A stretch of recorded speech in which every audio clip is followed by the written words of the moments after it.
Hubungan Sarwendah dan Giorgio Antonio kembali menjadi sorotan masif setelah sebuah video viral menunjukkan sikap cemburu Giorgio Antonio yang dijuluki bayi gede oleh warganet saat Sarwendah asyik berbincang dengan pria lain. Di tengah momen intim yang menunjukkan kebutuhan Giorgio Antonio akan kepastian, konflik co-parenting dengan Ruben Onsu justru mencapai titik didih tertinggi. Ruben Onsu, melalui kuasa hukumnya, Minola Sebayang, melancarkan serangan balik yang tajam, menuding Sarwendah tidak hanya melakukan eksploitasi anak dalam live selling hingga larut malam, tetapi juga memaksakan orang luar sebagai pengganti ayah. Insiden cemburu Giorgio Antonio ini menjadi pembelaan emosional yang sempurna terhadap tuduhan Ruben Onsu, menunjukkan bahwa Giorgio Antonio bukan orang luar yang dipaksakan, melainkan figur yang secara alami telah berintegrasi dan memiliki rasa kepemilikan yang kuat. Insiden yang memicu kehebohan terbaru terjadi di sebuah acara di mana Sarwendah dan Giorgio Antonio menjadi narasumber. Keduanya duduk berdampingan di atas panggung dengan outfit bernuansa biru muda. Di sebelah Sarwendah, terdapat seorang pria lain, yang diketahui adalah tamu, bernama Juan, dengan jarak yang cukup jauh dari Giorgio Antonio. Saat Sarwendah menoleh dan memalingkan wajahnya dari Giorgio untuk berbincang sebentar dengan pria tersebut, Giorgio Antonio menunjukkan ekspresi yang disalahartikan sebagai ketenangan, namun warganet menyebutnya sebagai kegelisahan yang ditahan. Tanpa bicara, Giorgio Antonio mengambil tindakan gentleman yang tegas dan intim. Ia menyentuh jari tangan Sarwendah sebagai kode halus agar Sarwendah menghentikan interaksi tersebut. Sarwendah, yang sudah sangat memahami kode dari pasangannya, seketika paham.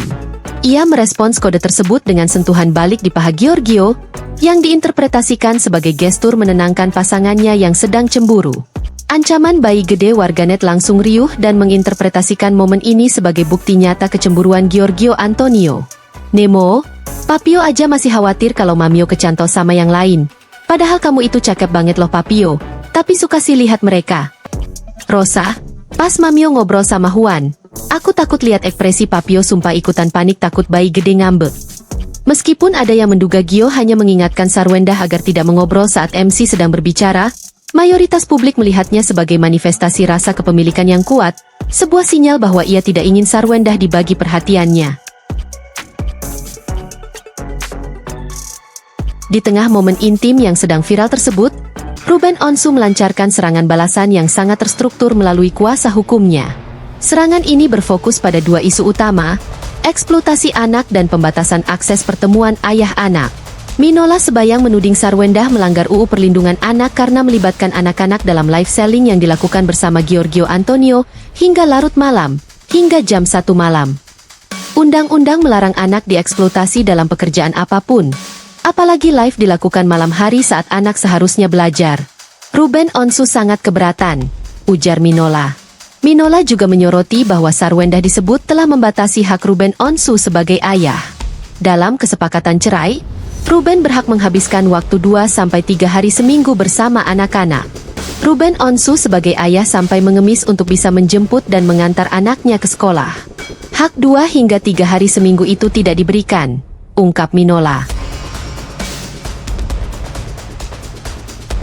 Narasi, orang luar. Serangan Ruben Onsu memuncak pada poin yang mengaitkan Sarwendah dan Giorgio Antonio secara langsung. Harusnya meski orang tua sudah berpisah, anak tetap dekat dengan ayah dan ibunya, bukan orang luar yang dipaksakan sebagai pengganti ayah, pungkas Minola. Pernyataan ini secara terbuka menargetkan Giorgio Antonio sebagai orang luar yang dipaksakan untuk menggantikan posisi Ruben sebagai ayah, menghapus semua narasi gentleman dan komitmen yang selama ini dibangun Giorgio Antonio.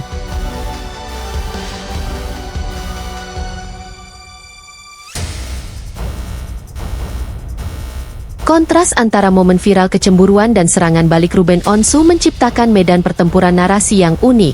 Giorgio Antonio bukan orang luar yang dipaksakan. Narasi Ruben Onsu tentang orang luar yang dipaksakan langsung terbantahkan oleh semua fakta yang telah terekam sebelumnya. Tania menyebut Giorgio Antonio papanya secara spontan, membuktikan penerimaan emosional yang natural, bukan paksaan.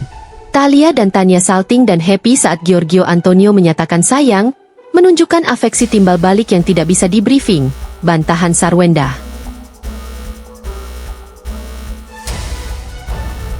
Giorgio Antonio telah menyiapkan kamar anak di rumahnya sendiri, menunjukkan komitmen logistik yang melampaui status orang luar.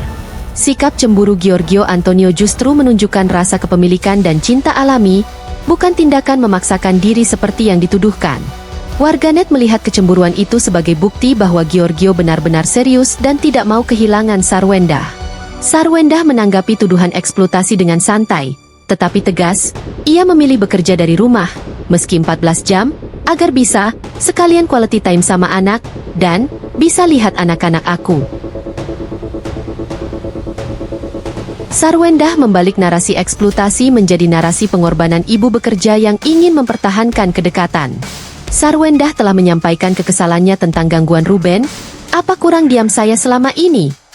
Serangan balik Ruben Onsu dengan tuduhan eksploitasi dan pembatasan akses adalah bukti bahwa gangguan itu tidak pernah berhenti, memaksa Sarwendah berjuang mati-matian untuk mempertahankan kedamaiannya. Insiden kecemburuan dan serangan balik Ruben Onsu ini semakin menguatkan urgensi Sarwendah untuk segera meresmikan hubungannya dengan Giorgio Antonio. Seperti yang telah kita bahas sebelumnya. Kamar anak dan furnitur. Giorgio telah menyiapkan kamar anak dan Vibes perburuan furnitur. Ancaman debt collector dan tuduhan eksploitasi ini menjadi pengingat pahit bahwa kedamaian yang sejati hanya akan datang dengan proteksi legal dari status pernikahan. Foto adat Jawa. Momen go public emosional melalui foto adat Jawa, beskap dan kebaya, menunjukkan bahwa mereka sudah siap secara kultural dan emosional.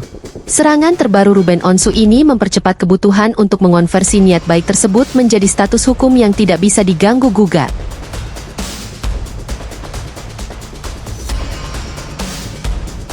Kisah Sarwendah dan Giorgio Antonio adalah pertarungan keras antara masa lalu yang mengganggu dan masa depan yang menawarkan stabilitas. Sikap cemburu Giorgio Antonio menunjukkan bahwa ia telah berinvestasi secara emosional, sementara Sarwendah dengan santai membantah tuduhan eksploitasi menunjukkan kekuatan dan keberanian untuk membela kehidupan barunya. Anak-anak, yang salting dan happy di pangkuan Giorgio Antonio, telah menjadi hakim emosional yang menentukan. Giorgio Antonio adalah figur yang mereka pilih.